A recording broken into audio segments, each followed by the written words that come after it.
एक दिन नदी के तीरे अरे जाती रहनी धीरे धीरे। एक दिन नदी के तीरे अरे जाती रहनी धीरे धीरे कि हम आँखी देखनी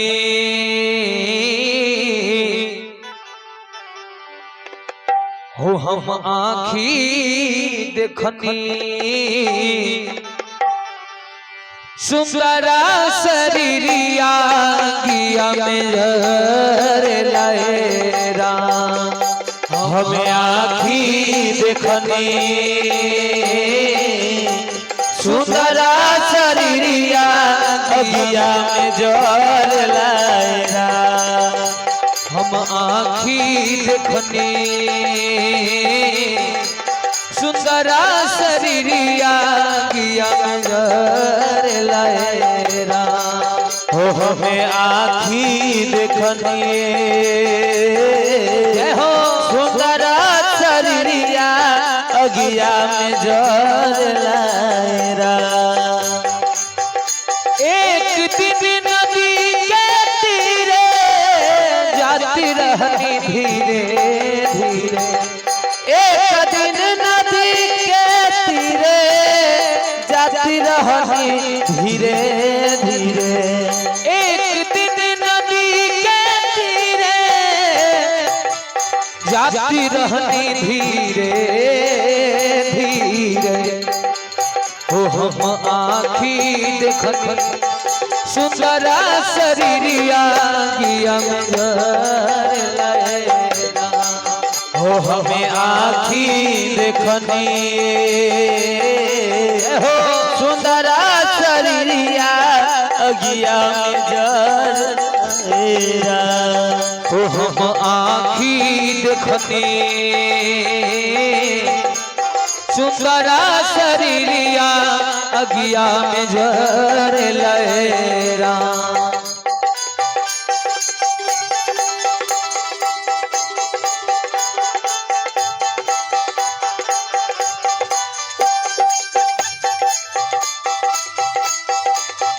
बोले राजा रामचंद्र भगवान की बोले बजरंगबली की जय।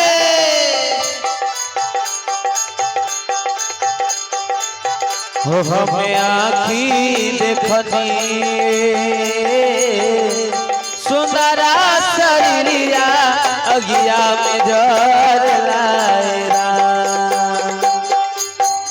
बांसवा के ले विमाना घाटी ले चारी रे जाना हे बांसवा के ले विमाना घाटी ले चारी रे जाना बसवा के ले रे विमाना।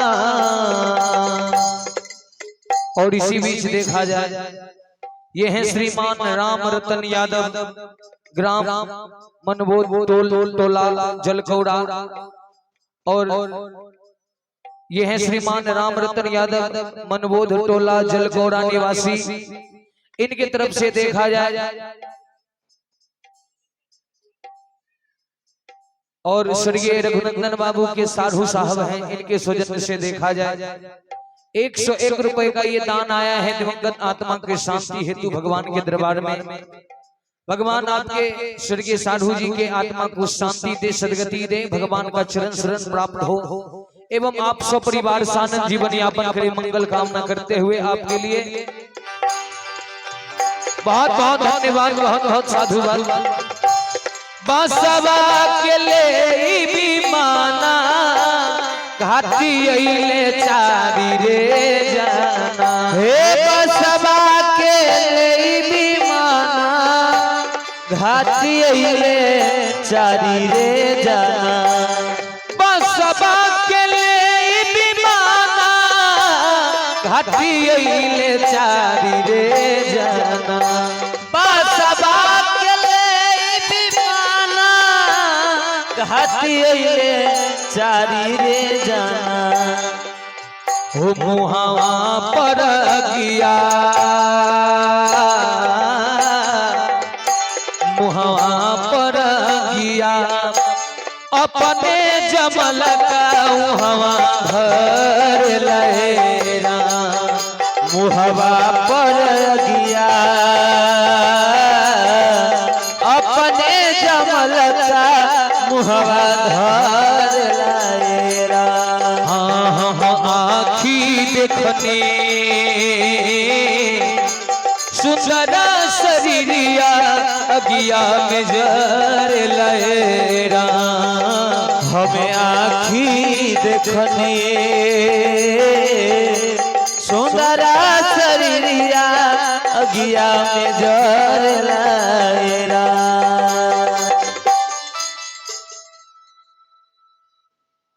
और देखा जाए अनीता देवी इनके सौजन्य से देखा जाए दिवंगत आत्मा के शांति हेतु ये 100 रुपए का दान आया है भगवान के दरबार में। भगवान आप पर सदैव कृपा बनाए, 100 परिवार सानंद जीवन यापन करे, मंगल कामना करते हैं। सदगुरुदेव स्वामी की कृपा आप पर सदैव बनी रहे, मंगल कामना करते हुए बहुत बहुत धन्यवाद।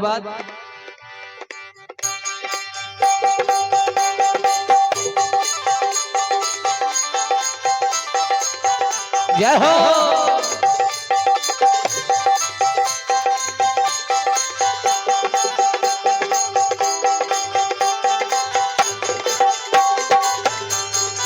हाँ हो आखी देखने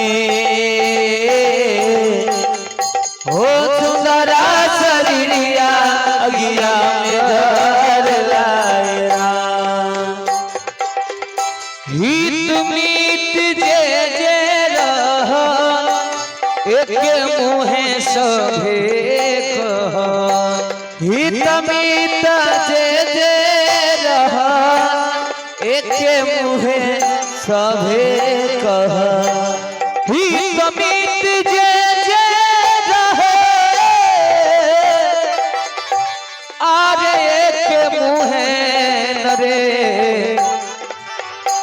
अहो सभे कहे का कहे हो बेटा के जरले बेटा के जरले बाबूजी के नसवर तनवा कर लहरा बेटा के जरले।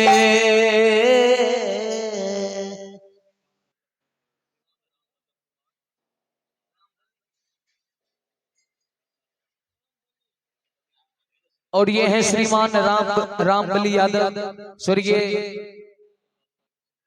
रघुनंदन बाबू के छोटे सुपुत्र हैं। और इनके सौजन्य से देखा जाए अपने स्वर्गीय पिताजी के इस अंतिम विदाई में रामबली यादव जी के सौजन्य से 101 रुपए का ये दान आया है। भगवान आपके स्वर्गीय पिताजी के आत्मा को शांति दे, सदगति दे, भगवान का चरण शरण प्राप्त हो एवं बाबा भोलेनाथ आपके भंडार को भरे रखे, मंगल कामना करते हैं आपके लिए। बहुत बहुत धन्यवाद। हो बेटा के जरले बाबूजी के नसवर तनवा कर लहरा हो बेटा के जरले बाबूजी के नसवर तनवा कर लहरा। हो हम आँखी देखने सुंदर शरीरिया अगिया में जर लहरा हमें आँखी देखने सुंदरा शरीरिया अगिया में जर लहरा। बोलिए राजा रामचंद्र भगवान बजरंग बली की।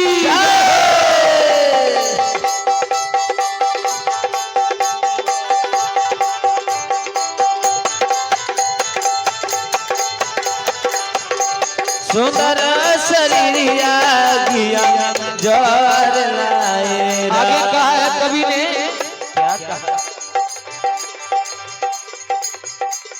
भाला बुरा करम कमाई जेही लागी कैले भाई भाला बुरा कर्म कमाई जेही खातिर कैले भाई भाला बुरा करम कमाई जेही लागी कैले भाई भाला बुरा कर्म कमाई जेही लाई कैले भाई भाला बुरा अरे करम कमाई आगे जही खातिर रे अरे कैले भाई अब फिर काहे खातिर उच नीच मानुष तनवा कर लेरा हो फिर काहे खातिर उच्च नीच मानुष तनवा पर लायरा हो हम आँखी देखनी सुंदर शरीरिया दिया में जर लेरा हमें आँखी देखनी सुंदरा शरीरिया अगिया में जर लहरा हरि बोल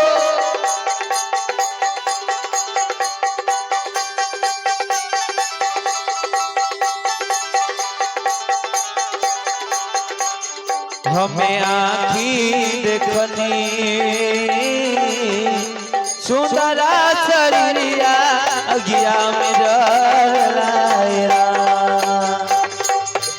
कुल भइल जेकरा लागी उहे धरी मुँह पर आगी कुल भइल जेकरा लाई उहे धरी मुँह पर आगी कुल भइल जेकरा लागी उहे धरी मुँह पर आगी कुल भइल जेकरा लाई उहे धरी मुँह पर आगी अरे कुल भइल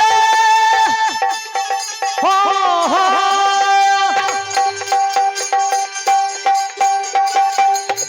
कुल भइल जेकरा लागी अरे उहे धरी रे अब मुँह पर रे आगी ई सोच के बागी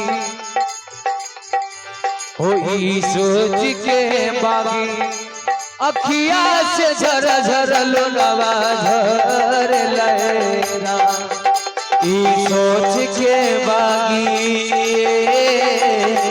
अखिया से झर झर रवा झर लायरा ई सोच के बागी अखिया से झर झर लोलवा झर लेरा ई सोच के बागी अखिया से झर झर रवा झर लायरा बोलिए राजा रामचंद्र भगवान की जय बोलिए बजरंग बली की जय।